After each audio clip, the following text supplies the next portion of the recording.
everyone, and welcome to another Amplify Horse Racing Hangout. This is Amplify's monthly virtual workshop that you can follow along with to make tracks in your career and build some of the necessary skills that you will need to pursue a career or just further your education about the thoroughbred racing industry. My name is Anise Pleasure. You guys might have seen me on past episodes or heard my voice on our podcast. I'm the executive director of Amplify Horse Racing. And so I'm so thankful to have you all with us today. May is Mental Health Awareness Month. And so I want to talk a bit about why we decided to focus on mental health as the topic of today's horse racing hangout. The thoroughbred industry and the equine industry in general are very unique to other industries. For the most obvious reason being, we work with a 1,000-pound animal. Regardless of whether you work hands-on in your career with horses or you aspire to work hands-on in your career in the industry, or even if you're inspired to do something else, if you're an accountant or you work in education like I do, or communications, everything that we do revolves around this live animal. For those of you who do work hands-on, when you're working with a 1,000-pound creature that has a flight instinct, there's an element of danger that's always a consideration. Many of us who decide to work in this industry do it because we have a passion for the horse in some regards. So we end up combining our hobby or our passion with our career. With that being said, it's really easy to blend those lines or blur the lines between your work life and your personal or hobby life, and having a distinction between the two of them. I say that after having worked until after midnight last night. I was so excited about what I was doing. I have some upcoming travel for work. And so it's really easy to just keep going and to not think about, today can be a day off away from my work, or, maybe I need to take a break from horse racing. And then many people who work in the industry work really long hours. They might travel extensively. It's not uncommon for people to work 6 or 7 days a week.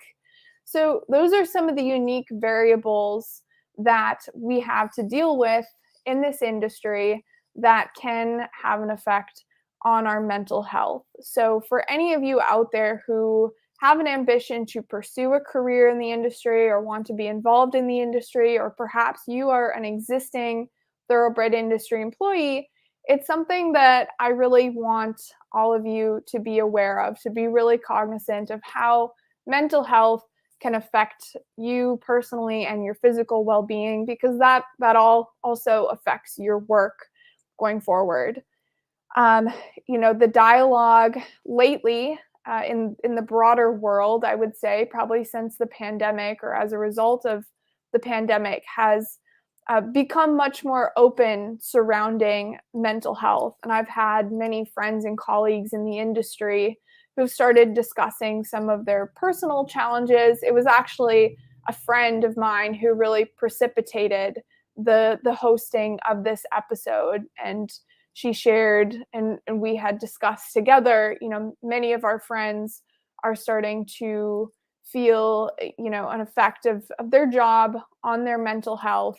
And we need to discuss some resources that are out there or some tools that we can use to better support that. So that is how mental health awareness ended up being part of our horse racing hangout series.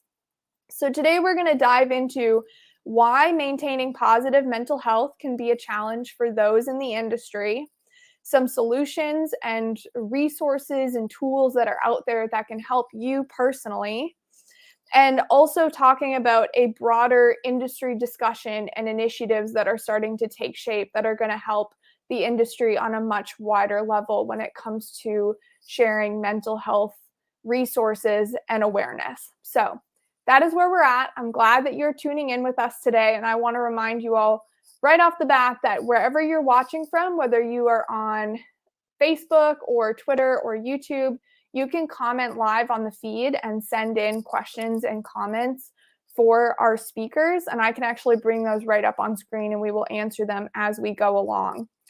Before we get too far into things, I do have a really exciting announcement that was actually released a couple days ago, and that is that Amplify Horse Racing has announced a partnership with leading online therapy platform BetterHelp that will offer members of the equine industry 1 month of free therapy. So the partnership Amplify has arranged with BetterHelp will give users a free month of therapy or up to 4 live sessions with a therapist that is specifically assigned to their individual preferences, and a discount to the platform thereafter. So any future or current equine industry participants or employees of all ages are welcome to take advantage of this service. And I'm going to bring up, we've got this banner here. If you're watching live or if you're watching the recording of this, this will be recorded and available for later access online. You can scan this little itty bitty QR code. It's a little bit small when I bring this up on screen. Or you can head to this website, www.betterhelp.com/amplify, and apply this code. I'll bring this up again at the end. And this is exactly what you have to do, the steps that you'll follow to be able to access this resource. So this is a really great way to get started if you're new to therapy, if you've never worked with a therapist before.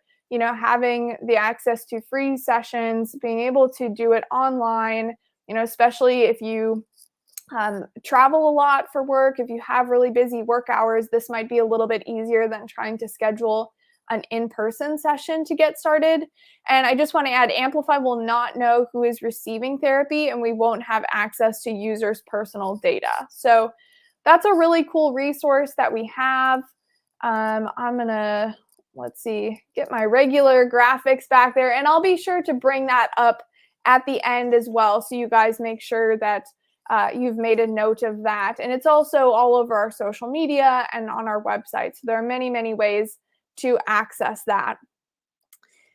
Again, please send in your questions and comments. I do see that a couple people, Dances with Hooves, said, thank you for offering this. Thank you so much for joining. Tom and Tom Racing also said, thank you for having this. Thank you guys for joining. So to begin today's episode, I wanted to invite someone who has observed and supported the mental health challenges of thoroughbred industry employees, and also represents an amazing resource that Backstretch employees in New York are able to access. And so the first individual I'm excited to welcome is Judy Beck. She's a licensed clinical and social worker and bilingual mental health professional with a lifelong dedication to helping people in need. She has worked for 18 years in Saratoga for the Backstretch Employee Service Team, also known as BEST, caring for the people who care for the horses. BEST is a nonprofit organization that is devoted to resolving the health and social needs of the several thousand barn area or backstretch workers of the Aqueduct, Belmont, and Saratoga racetracks by providing on-site counseling and primary healthcare services, access to health insurance, and case management assistance. Judy is currently employed at Saratoga Hospital in the outpatient behavioral health department and has her own private psychotherapy practice. She enjoys traveling, speaks Spanish fluently, and is passionate about volunteer work. So she is an amazing person and somebody who I'm really excited to invite to join us today. So welcome, Judy. Thank you so much for coming on. Thank you. We're so thrilled to have you. Happy to be here. So let's start with BEST. You do many things. You wear many hats, as we might say. So tell us about the Backstretch Employee Service Team and what they do to serve the health of the racing community in New York, because this is an amazing resource for people to be aware of and to be able to access. So BEST, the Backstretch Employee Service Team, like you said, is located in Saratoga Springs at our racetrack, and then downstate in Aqueduct and Belmont. I'm the on-site licensed mental health professional here in Saratoga, basically available to backstretch workers, staff on the backstretch, ranging, from people who keep the grounds to, people at the tippy top. So we are available by referral, which is basically can come through the medical provider's office, or it can just be somebody walking into the office saying, hey, I heard that there's a therapist here. I'd like to make an appointment. And then privately, everything is protected by HIPAA, which basically means all of their data and information is kept only with me, and no one else can have access to it. And they can see me privately, throughout the week. Sometimes I have to accommodate folks just because of the horse racing industry on the weekends as well. So do the best that we can to try to meet the needs of the population. And that brings up a really good point. And it kind of gets back to the things that I touched on at the beginning, that there are some interesting scheduling constraints when it comes to the industry. Mm-hmm. We work strange hours, especially when you're on the racing side, as opposed to the breeding and farm life side might be a little bit more structured in terms of the day-to-day schedule. Yes. In the racing world, many of the people are at the track by maybe 4 a.m., perhaps working late as well. So what are some common themes that you have recognized that make mental health in the thoroughbred industry a challenge? I think mental health in the thoroughbred industry is a challenge because I think outside of it, it feels like a lot of the population doesn't quite understand it, because when we go to our quote day jobs, we're not necessarily always caring for something that is alive, right? I mean, I am, but like you said earlier, you're dealing with a 1,000-pound animal that has feelings, that is very dangerous if you do not know what you're doing. And so there's this level of alertness that people have to have. So people have to not only be on, but they have to be also on for the horse to understand what's going on. So with that can bring on a lot of stress. People can feel anxious, especially early on in their career. Sometimes the stress of home, maybe you're feeling preoccupied, whether it's something happening in your personal life, something happening maybe in your educational life. But there's a certain level of really having to be very alert. And so that can also really interfere with the job in a way that I think some of us, when we go to our other jobs, can passively have some anxiety feelings. But we have to, those in the thoroughbred industry, especially those working with the horses daily, have to really be able to manage their own emotional and mental health. And it's really interesting. You mentioned, the stress of home, and I do want to recognize there are many people working in the industry professionals and backstretch community members that are immigrants, and also many who, not only might have, I should say, even for those who haven't come from another country to work in the industry here, might have their home in another state very far away. And the US is a very big country. So the stress of leaving home, perhaps having a family back home that you're maybe even helping to support from a distance. I have friends that are from the East Coast working on the West Coast, and even trying to balance your mental health when you're missing your family and you can't afford to buy a plane ticket to go back to visit. So how much does that play in to mental health at times, like the family element? Oh, I think the family element is huge. I mean, even those who have to travel, right? They, depending on what state is doing what and what race is happening at a certain time, if you've left your last place of residence and you left your favorite pair of shoes, that can feel bad for someone. And that can be like, oh, but I need my riding boots, or I need this, and it's not there. And it creates it. We can't just drive home from work and go and get, our favorite item, or, our phone cord. I think the other component is when people are coming here who are not from the United States. Some folks have been here 10, 15 years and haven't been able to go home for whatever reason or not. And so they are missing weddings and births of loved ones, death. Huge milestones. Huge milestones. And oftentimes people have to make choices based on the time of a wedding, or some things you can't control, like a loved one passing away. If you're in the middle of something really big, they can't just fly home. Again, super expensive. The timing won't work. So all of that plays into their sense of self and that idea of, I want to be somewhere else other than where I'm at. And that can have a huge impact on your work. Impact. And that's, that's your identity. And when you're trying to, have a great deal of output or, effort put into your work, and you're dealing with that inner conflict, that is really stressful. And it's stressful, and it's also deeply emotional, right?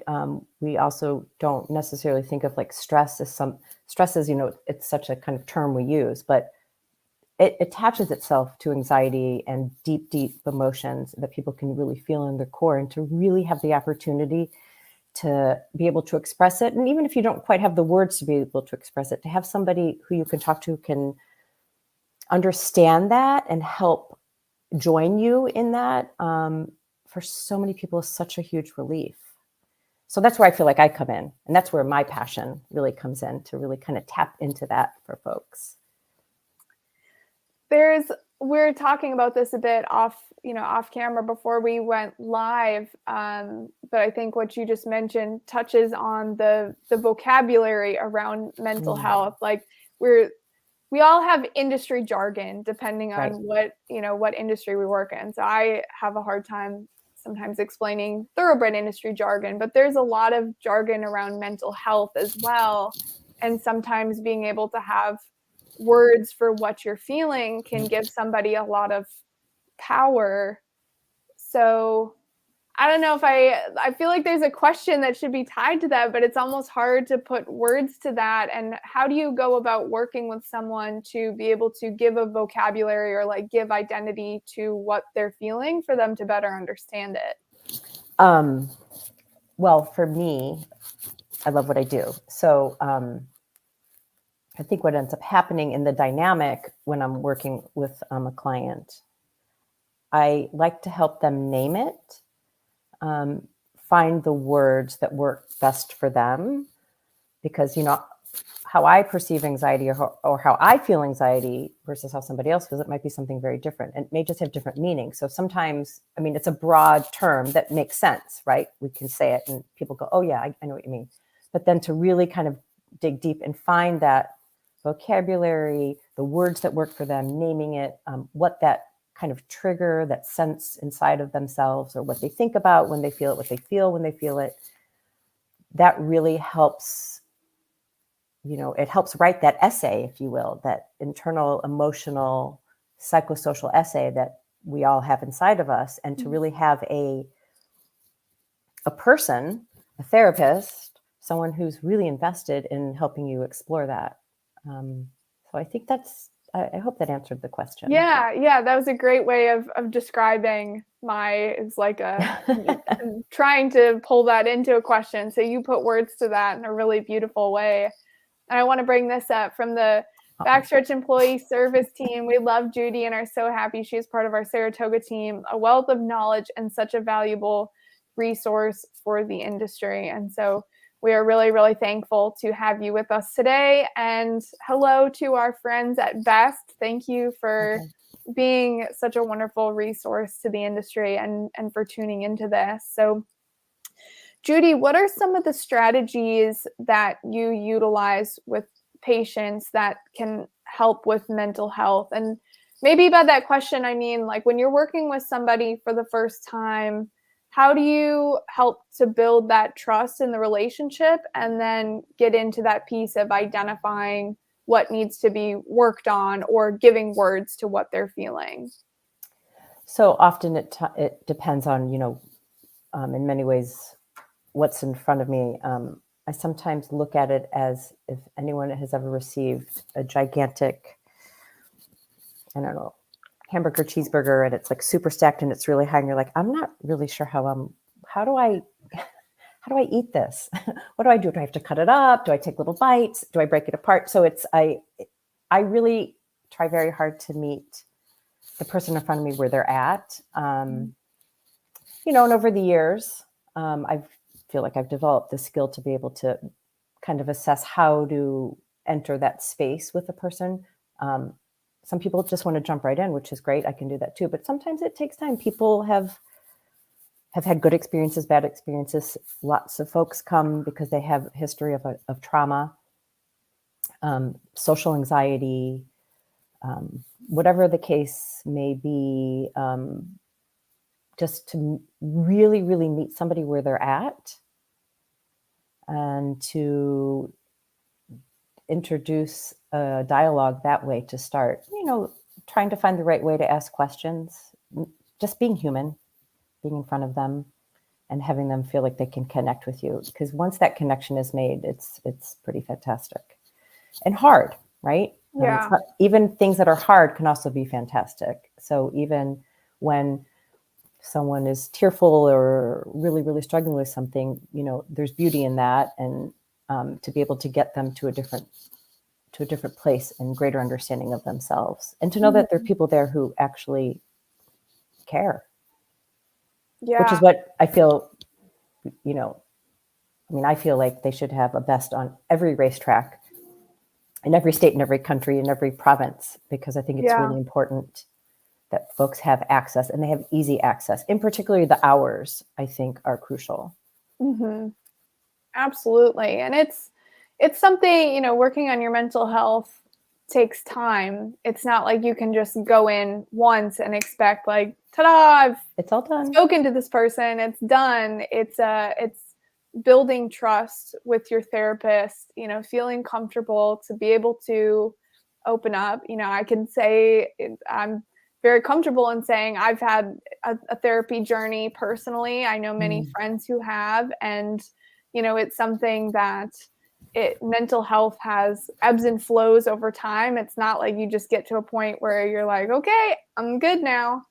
You have a lot of life milestones and challenges that, you'll have to overcome at different points that, you might have to readdress your mental health.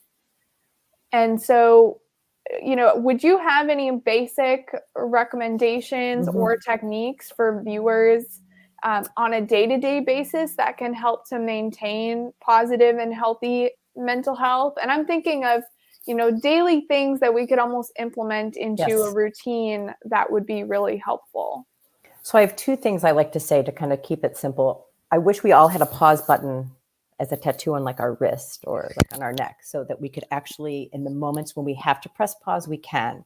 So I try to think about that, even myself, when there's a moment and I'm like, okay, just pause, right? And we're not talking about a frisbee coming at your face. Obviously, you need to protect yourself.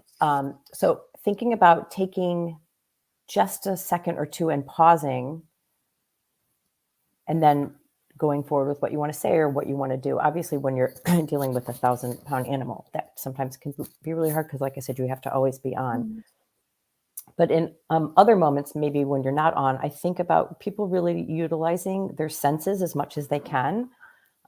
We hope that everybody has all of their senses, but to use the ones that you feel, remember, so to kind of close your eyes and think about what I'm hearing, what I'm seeing, if there's taste, maybe, are you thirsty, what you're smelling, feeling the groundedness of the feet under your feet on the ground. That kind of says, okay, I'm alive. So using all of those kind of combinations at the same time, like what I'm seeing, what I'm feeling, like I can see the light switch on the wall. I can hear a car going by. I can see this, screen, and I see you. I'm actually feeling a little anxious because I don't necessarily like to talk on video.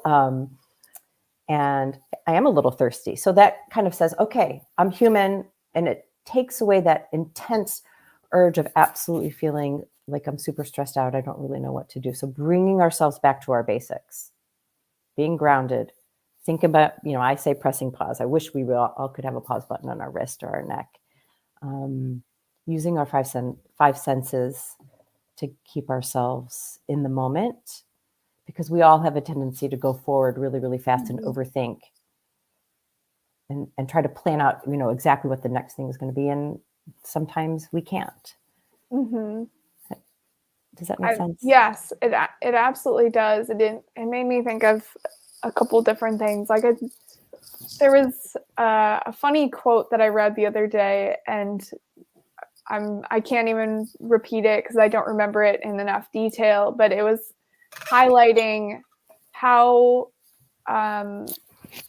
frequently we're spending time in the future or in the past and not in the present. That's exactly what I mean. Really thinking about the senses and then being like, okay, I think I'm actually okay. And I think for myself personally, I've been spending way too much time lately thinking I have so many things to do because I have all these big events coming up in a couple weeks. So I'm living in that couple weeks from now, living in this moment. And I think about how much additional tension and anxiety that causes in my life when I'm dwelling on things that I think I could have done better, or if I'm in the future already trying to pre-plan and think ahead, versus when I'm present, I can just take one thing at a time. And the other thing I think about too is the importance of breath and breath work. Exactly. And I was wondering if you could touch on that a little bit, because I at least personally myself, there are many times when I think, I feel like I've been breathing so shallowly this entire day. I mean, sometimes there's a lot of power to just, I'm going to stop and take a full in and out breath that I'm thinking about, like a conscious breath. Yes, breathing in through the nose and kind of out through the mouth. But we have a tendency to cut our breath off kind of at our diaphragm, so it almost shortens our lungs. And so if we can kind of think about what the anatomy looks like, and the idea really is with conscious breath is to breathe actually as far deep into our bellies. I say try to breathe into your toes, but breathe into the belly. So when you're actually taking that breath, you're not sucking your tummy in, you're actually like opening up the lung space to breathe really, really deep, to get to the very, very, very bottom part of where our lungs sit. And that really slows us down because it's conscious. You have to really, we're so used to just breathing involuntarily that to take that conscious breath really slows us down. I like to tell people to try it 3 times. People can feel a little dizzy because we're not used to being so conscious. Breathing deeply. Yeah. We talk and breathe from up here when we're really, our lungs we have to use all of our lung space. And we have a tendency to not to do that. So, I sometimes like to try it. Like sometimes I'll teach people to lie down and kind of try it when like you're on your back and you feel your belly expand when you're breathing in, which feels a little bit unnatural. So sometimes it's kind of like rubbing your stomach and tapping your head and trying to figure out how that works. But once you get it, it can be a very calming. I tell people to use it in traffic all the time. Even as they're sitting here, as I'm thinking about my breath, and as you're talking about, breathing past your diaphragm into your belly, I feel my posture getting better, because it's easy to just, especially if you work on a computer or you're sitting down working on desk work, to hunch over and have these short little breaths. And, when you're breathing fully, it's like you said, it opens up your chest and brings your shoulders back a bit and kind of realigns your entire body in a way, and realigns your mind too. And you can feel it down your spine, right? You can feel it like throughout. The breath is really, that's what it's for, because we need air to breathe, right? We forget it's to live. It's such an involuntary, it's like blinking our eyes. We don't think about it. Well, Judy, this has been amazing. I feel like you've provided a really good introduction to people of what they might experience when visiting a therapist for the first time. And you've given us some techniques that we can all sit back and think about, being present, focusing on your 5 senses, focusing on your breath, breathing deep into your belly. Do you have any last things that you'd like to leave us with today? I just really I feel like everybody needs a therapist, right? Yes. So Yes. everybody needs a Amen. therapist, right? So like now we all need our smartphones. I feel like we need to have our smartphones, our therapists, everybody needs one. So I just say, let's get it. Let's everybody find one that works for them. And the last thing I want to say, just because the first person you speak to may not click with you, that's okay to try again. It's like trying on shoes, right? Mm-hmm. The first pair is like, I don't know, they're not really comfortable. So the next pair, like, I could wear these forever. So just because you try it once and maybe it doesn't work, don't just necessarily give up. It's okay to go seek out somebody else that maybe, fits your personality or your dynamic or your energy level. Mm-hmm. It's okay to kind of find the right fit for yourself. That's a great point. A couple of great points to leave us with that, oftentimes the first thing that you do or the first thing you try might not be the thing that sticks with you, and that is the same thing for therapy or working with a therapist. So Judy, thank you so much. I hope you have a wonderful rest of your week. What is it? Today's Wednesday. I almost said Friday Eve because I keep thinking it's Thursday, but I hope you have a wonderful rest of your week. I will see you this summer in Saratoga. Thank you. So nice to see everybody. Thanks for joining us. Great conversation with Judy Beck, who is a licensed clinical social worker who does many things, but among those works with the Backstretch Employee Service Team in Saratoga.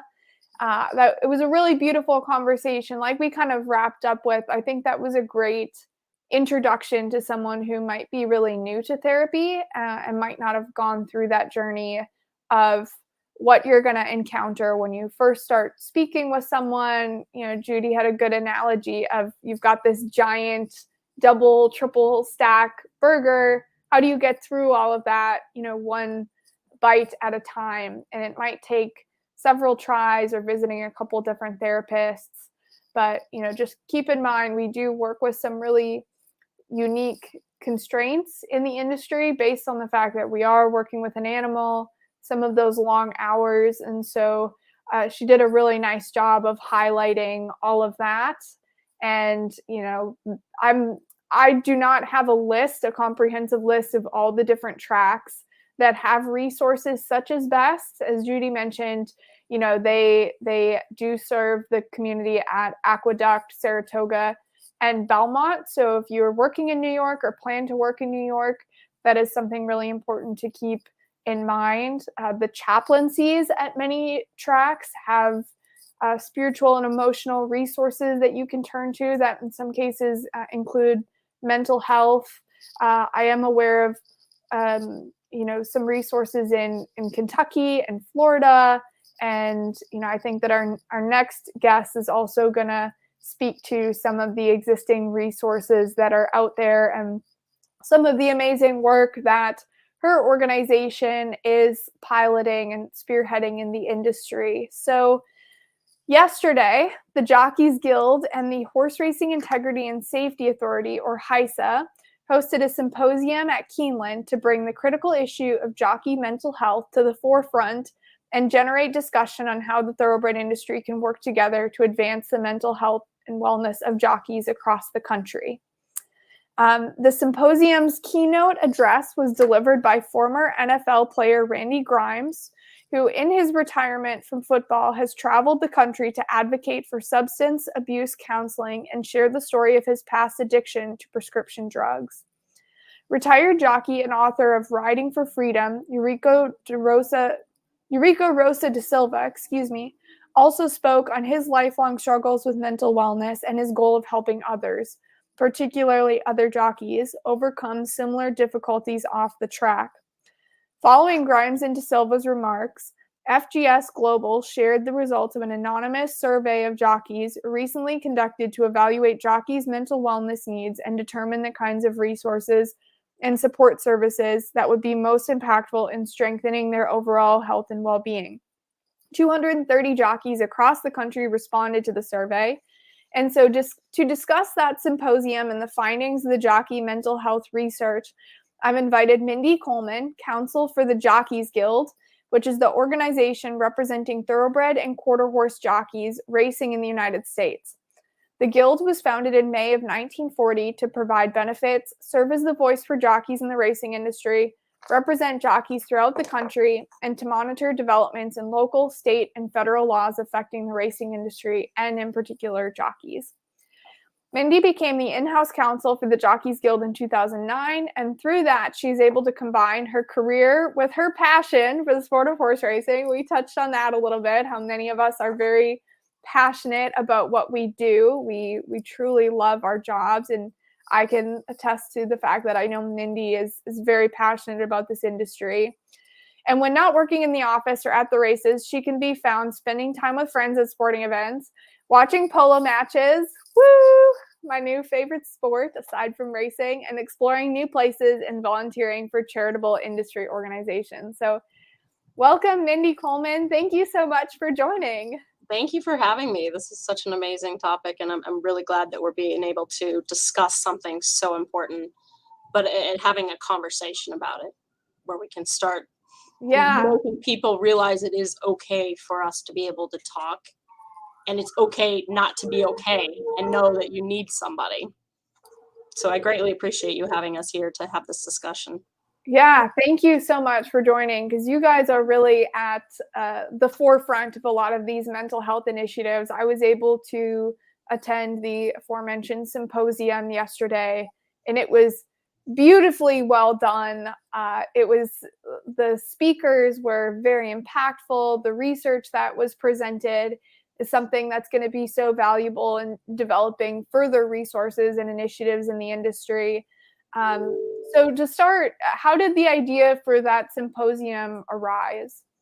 I will tell you, I'll give you a little bit of background and I do want to say this, horse racing overall, we have one of the most unique backgrounds in industries in all of the world. We have literally every person from every walk of life. We have somebody, all levels of education, all levels of socioeconomical backgrounds. And then we're all put in this little small bubble. We're all in it together, right? But we're spread out. So, and the one thing I always joke, I say horse racing is like Hotel California. You can check out, but you can never leave. Might be too old of a reference for some of our people joining us today, but that's how I feel. And so you have all these different personalities, all these different things, and we haven't really considered the differences in personalities and the difference in personal individual struggles, right? Because we're focused on the horse, but we haven't necessarily focused on the human beings that are putting this on. Mm-hmm. And I will say, please know, I've spent my whole life in racing in some capacity or another. I have a respect for everyone on all aspects. A lot of the stuff I'm going to say today is based on jockeys, and I just want to give that little preface. And I'm going to give things from the jockey's perspective while recognizing this is something that's an industry need, not just for the riders. So back to your specific question, how did this arise? The struggles that jockeys have had, as you said, the Guild's been in effect since 1940. A lot of these struggles that I'm about ready to discuss, they've been in existence since then. So we as the Guild have been dealing with a lot of these challenges. We've dealt with the loss of individual riders, whether it's through their struggles and addictions or mental health issues that were as a result of accidents. It's all kind of a circle, the way things play about. And, some of the riders that are facing this, they've been successful in overcoming and addressing the issues so that they can go on to have wonderful and amazing careers. Others have had amazing careers and didn't know how to deal with either the pain, the stress, and or the injuries. And they've succumbed to, they're still performing, still riding. They're still riding at a professional level, but they are self-medicating and trying to deal with their own mental health issues because they can't let other people know that they're struggling, right? That's a sign of weakness. And then, obviously we've lost some that have taken their own lives or have felt that they had no other way out. In the beginning of 2023, we lost 2 riders within about a 5-week time frame. Avery Wisman on January 11th. He had long struggles his family was aware of with mental health, and then he struggled with maintaining his weight. On March 1st, Alex Concheri also took his own life. And he too had struggles with mental health at his family. He also had weight issues where he struggled to maintain his weight. And then all of a sudden he was at a point in his life, he didn't know if he was going to continue riding. And if he didn't, what would he do financially and how would he continue on? Wow. Both of those families, they were willing to address it and wanted to speak about it. There are others that we've lost recently. The families were not comfortable because it was taboo. It was something that you didn't want to discuss. So it came to the light of the rest of the industry when you had two young riders who had so much future and so much more potential because they were naturally gifted, amazing jockeys that had a lot of natural ability with a horse. As horrible as that is, that's the one thing that kind of brought people together and say, whoa, what's going on? We need to look at it. Now, I think as you were talking about earlier, people are starting to more so come out with the mental health struggles and issues. In the meantime, we joined with HISA. We were talking on other safety and welfare of the horse and safety of the rider in general. And because of that, we thought that this is an important time. So in March, the Jockeys Guild and HISA announced an initiative in which they would join together to start addressing these concerns and providing jockeys and riders with mental wellness and support. By doing that, we figured that I can tell you guys all the stories and I can tell you everything, but without some sort of statistics backing what I am saying or what the riders are saying or somebody that can actually put everything together in one area, we didn't know how to move forward. So we then decided to distribute this anonymous survey in which we wanted to determine what areas the riders were most affected and the resources they felt would be most beneficial and get their input on how we could best support them, how we as an industry could best support them. Now, that information, we distributed it in April during that time, and you've kind of given the background on that. So that was the initial thing. Is what is we as an industry can do to come together to make sure we're providing support initially for the riders, and then again, the ultimate goal is to expand it for the rest of the industry. I don't know if you. And yeah, wow. So sorry, I'm just like absorbing all of that, and it is some really heavy stuff. And I did, as we're discussing some really, really dark and heavy topics such as suicide, I just do want to bring this up on screen. If anybody watching is having self-harm or suicidal thoughts, this is the Suicide and Crisis Lifeline. It's now a much more shortened number. It used to be much longer. So 988, it's also something that's just really good to file into the back of your brain and have in mind moving forward, because you never know when, you might be really challenged with something, like yesterday, a topic, and I'll have you touch on some of the pieces of the symposium that really stood out to you, but even the topic of if you go through a career change as a jockey, and I think that's something that many people can relate to facing at some point in their life. If you have really focused on something very specific for a really long time and you have a really specialized skill set, not only then do you have to think about broadening your skills to adapt to a different career, but even the emotional toll that can take to move away from being something, and as a jockey, move away from being a professional athlete. And so, going back to the symposium, what were your greatest takeaways from yesterday? I think a lot of the stuff was a lot of the initial findings, and some of it was what we had already been saying was happening, right? But then all of a sudden it was on paper and it was in black and white or color, however the presentation is, in front of the other people that are in the industry.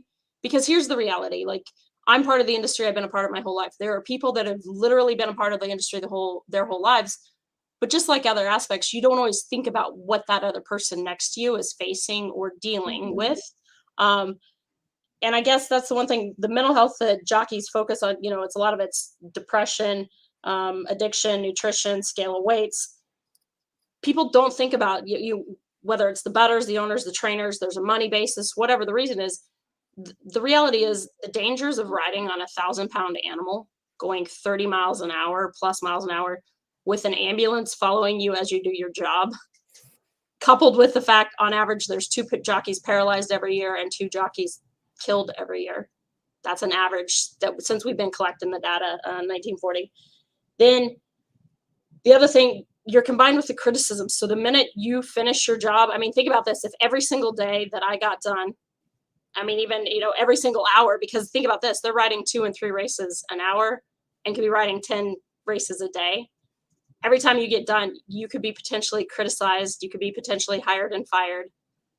And then you got the betting public and you got the social media and you got all these other people telling you you're horrible, you're fixing races, because even the very top riders still only win like 20% of the time, right? Yeah, like 25. You lose way more than you win. Yeah, you lose way more than you win. So when you lose, it's because, and it's always the jockey's fault, right? Like, doesn't matter if your horse didn't have it or you were trying to protect your horse or whatever. It's the jockey's fault because the jockey didn't ride to win, or, there's always a reason. So that's one of the things that I think was a big, and then the other things with the riders, and these are just the general things. And then I'll touch back on what you said specifically though, but there's constant struggles with the weight. And if you and I, or most people, if you don't eat 3 meals a day and you're not drinking water all day and whatever, you get hangry, right? Stickers came up with the term. The reality is it's real. Like, you're hangry. And Alex, as I said, Alex and Avery both really struggled with that, and many riders did. I mean, all the things I'm telling you, again, are the things the riders have been struggling with. Well, now, the other thing is they live in constant pain, right? So constant pain coupled with dehydration, coupled with lack of nutrition, that starts affecting your cognitive ability, right? You're not thinking clearly. Yeah. There's all the things. So then you start going into the mental health thing. Then, because they're in pain, they start self-medicating, whether it's drugs, alcohol, and some of them even prescription medication because they're following doctor's orders, right? So then it's kind of like this little circle of the mental health thing. And then you add the fact that, like, some of them may have had head injuries, which nobody talks about this, but multiple head injuries, you can have depression, anxiety, things that you had never experienced before. So then they don't know what they're experiencing, so they try to self-medicate again. There's 2 things, and I'll give it to the end. There's 2 resources that I say that are the greatest to, like, get a glimpse of what I'm telling you, so you don't have to see it. One is The Fall. And I watched it. I did watch it today, and it is amazing. I'll let you describe it, but it is everything that you have described. It is so beautifully illustrated in that short film. But I do want to add, for any parents out there or any younger people, much younger people watching, like high schoolers, it's not for young audiences. It is for mature audiences. But I'll let you continue with that. Because what it really focuses on the mental health of jockeys and aims to raise the awareness. The friend of mine who put this together, Nathan Horrocks, it was because he had lost a friend who had taken it. 2 jockeys had taken their own lives. And it really just centers on a jock fell in a race. He gets up, basically it's a night in the life of a jockey. And that's all. I mean, that's the best way I can describe it. And it's dealing with the notion they're away from home. They're not with their families. And the sport, they're widely suffer in silence with mental health issues. And then the other one that I do want to point out is In the Money podcast. And it's JK+1, which is Jonathan Kitchen. He's a personality in racing, if you're not familiar. And he's definitely a personality. That's the one good thing about racing. We all get different personalities. But on this particular episode on February 15th, he invited Lafitte Penkai III, as well as Richard Migliore, retired rider. With Lafitte III growing up as a father, I mean, his father is one of the greatest jockeys of all time. In addition to that, a lot of people, or some people don't know, he lost his mother to suicide. So here's somebody that has this whole perspective of the ups, downs, and everything in the middle. And then basically it's a conversation with three guys talking about mental health issues in the hopes of, this is what goes on in the industry, but what can we do to fix it? And know that nobody's alone. You're out there, and there's other people out there that are going through it and want to help you. Sorry, that was a long part of your question with the survey. No, that's great, because I think that it's to be able to, like you said, nobody's alone. We all face these challenges, but I think especially when you're talking about jockeys, they're, aside from the horses, the most visual athletes of our sport. Mm-hmm. A lot of kids grow up thinking, well, if I'm going to work in horse racing, I'm going to be a jockey, a trainer, or a vet. So we're talking about jockeys here. It can be really powerful to have a visual and have an understanding of the struggles that they face when they're not at the track. And so talking about that film, I think, is a great way of illustrating that. So no, that was good. As far as the results and diving down into the number, now, as you said, there was 230 riders who participated.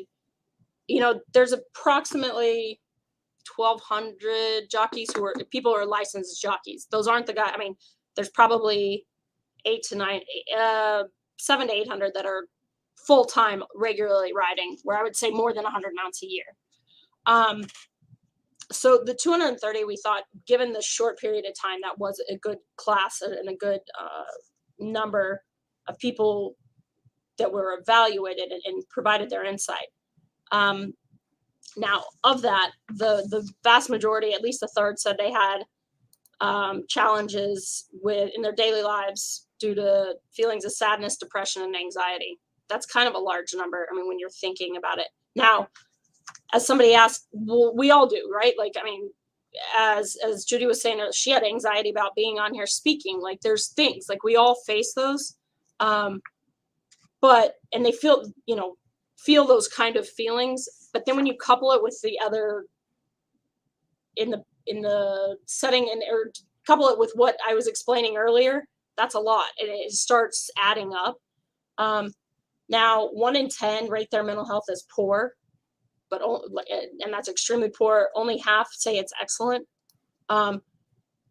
This doesn't, the survey and the results, it really wasn't based on economical. I mean, there was a wide range of the very top jocks that responded to the guys that were making minimal amount of money. So that's something that's to be considered.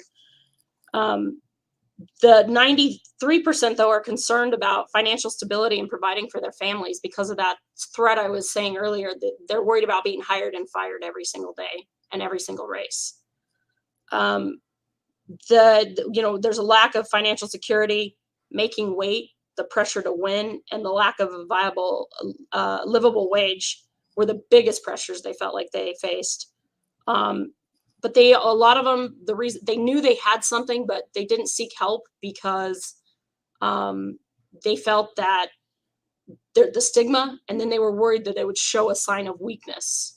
Well, if you have the slightest weakness in horse racing, nobody wants to ride you because you have to be the most mentally strong. And this is where it goes back to mentally strong. You might ride the worst race of your life and lose on the favorite that can cost you hundreds of thousands of dollars. And then literally you have 20 minutes to get in, get showered, get your mind right, and go ride your next race. So they compartmentalize everything and just push it back to where they don't address it. So if anybody finds out that they're asking for help or seeking help or getting counseling, they're worried that they won't even get work to begin with, which again comes back. So again, this is another example of it's all in a vicious circle, because if they have that stigma, they're not going to get hired. They're back to the financial worries. I think, just broadening that beyond jockeys as well, I think that's a big hindrance to people pursuing mental health support, is the fear of judgment or somebody finding out. And I think the industry and the world as a whole is starting to overcome that. Even when I'm on social media, which that alone can be a huge detriment to our mental health, I see many more open conversations about it. I'm hearing it amongst my friends and speaking openly about challenges that we all deal with on a day-to-day basis. And the more that we can normalize it and help everyone realize and understand and embrace that we all face this, I think the less fear there will be to actually pursue mental health support and professional therapy support to help you overcome that. And so, Mindy, to kind of wrap up, what are going to be the takeaways from that symposium yesterday? What is your guys' next step moving forward that we can keep an eye out for?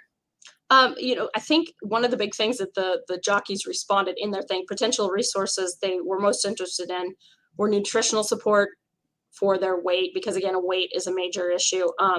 And then access to like a sports psychologist, knowing that they have the ability to turn to somebody, but also knowing that it's not just a general counselor, not to discredit that if they do, they need that help as well, but to recognize these guys are professional athletes. It's a different level. And again, like I said, you and I, we're talking, we have our things, but we're not risking our life per se. And then having to keep that mental strength of staying on all the time. So I think that's a huge thing. And then career transition resources, similar to what they have in Europe, it's called JETS, and it's the Jockey Employment Training System, and transitional system. And what they do, they basically give them other educational availability, things that they can do to have moving forward, so they don't have that anxiety, like you said, or they don't ride past their time that they should be, creating risks. And then we hope to use all these results, like what they're asking for. We're hoping to use that to finalize and share a plan, to implement a network of resources to support all of the rider mental health. Good, everything we can do. We want to work with other leagues, hopefully, and individuals working at tracks that can assist with the mental health issues. The developing these initial steps and raising awareness, we want to make sure that we're connecting the jockeys and their family members, riders and their family members, as well as the people that are closest to them, so we can make sure that they also see how to help address things or notice signs in riders. We can work and make sure that they also have the support, because this lifestyle affects everyone, right? And one of the things I think big yesterday, we had Eurico De Silva on, and he is a retired Canadian Hall of Fame jockey. For those on listening that are not familiar, he rode primarily in Canada, and actually today, right now, he's being inducted in the Canadian Hall of Fame. Wow, that is so cool. But he wrote a book called Riding for Freedom, and it's a story that it's the struggles that he faced and what he's overcome is unbelievable. The things that he has taken the steps to address his own mental health. And so he's working with us to what he can do, and we can help kind of have this, what we can do move forward. But in his book's called Riding for Freedom, if anybody's interested. But what we were one of the things he said is the counseling he received has helped his kids, his family. It expands out, not just for the jockeys, not just for horse racing. And we want to make sure we're inclusion of the family, and then, the racetrack chaplaincy, the other things that are in our racing community, to make sure we're all working together. One thing I would like to say, it has not been put out for public information yet, but I will tell you, and everyone that's joined us here today, we are going to have another gathering for all of the industry on August 1st in Saratoga. It will be held at the Hall of Fame Museum. There are further details will follow, but the ultimate goal is for us to establish funding for nationwide programs and resources, and help for all licensees in our industry. I guess the one thing I do want to say, though, in addition to this amazing offer, because of your partnership with BetterHelp, I think that is something that is so great, and I hope as many people can take advantage of that, because everybody does need something, a tool to figure out how to approach a different aspect in their life. Everybody that's listening, whether you're in racing, thinking about coming in racing, or you have family members that are part of racing now, take some time to learn some resources that are available to you, whether it's a local foundation, whether if you are on a racetrack, the Backstretch programs, the racetrack chaplaincy or ministry, those are at all the racetracks. They have resources, a community center, or a 12-step program. I mean, I was reading something, and this is always what we say about jockeys getting injured. It's not if, it's when. It's kind of the same thing with a mental challenge. I think it's not if, it's when. We will all face one. Yeah, that's great information to share, Mindy. And that's something that, Amplify will continue to help. I'm trying to get a read on all the different racetracks and even farm connected organizations out there that provide resources like this. And we'll work to continue publicizing that and publicizing everything that the Jockeys Guild and HISA are spearheading. So when you guys do have further details about that event in Saratoga, we'd love to amplify that for you, as is our favorite word. And, thank you so much for sharing and coming on today and, being leaders in the industry in this sense. And you're part of the Amplify family. So reach out anytime. And thank you so much for coming on. Thank you for having me. And if there's anybody that reaches out to you and wants to get in contact with me, please feel free to share my information with them. Anything I can do to assist you guys in any aspect, please let me know. Thank you so much, Mindy, for joining today. I will see you soon. Thanks, hon. Have a great day. Thanks, you too. Awesome. Great presentation today. I want to thank all the people who tuned in. Susan Cox, thank you so much, Susan. I know she's a very positive advocate for amplifying for the industry as a whole. So thank you so much for joining. A huge thank you to Judy Beck and Mindy Coleman for sharing some fantastic information, both on general mental health resources and techniques that we can use, and then some initiatives that are going to really impact jockeys and the wider industry moving forward. So again, I just want to share a couple final things, reminding you of the Suicide and Crisis Lifeline. This is something that could save a life. It could save your life. So if you write it down, take a screenshot, or just remember it. It's something that you can even tell to a friend or share with friends that are in crisis. And then once again, I want to remind you of Amplify's partnership with BetterHelp in order to provide followers of Amplify with a free month of online therapy. So you can visit www.betterhelp.com/amplify and then apply the code 9B8D2. And that is the way that you can initially access those resources. So that's an excellent starting point. If there's anything in this episode that you want to go back and listen to again, or you want to share this with a friend, this will be recorded for later viewing and available on Amplify's YouTube, Facebook, and Twitter. So please do share. Maybe you have a friend out there that really needs to hear this, or this is a resource that your organization would like to help share to your own broader membership. We would welcome you to do so. And with that, thank you so much for joining today. I hope you have a beautiful week. Thank you to all who watched the recording, and I will see you soon.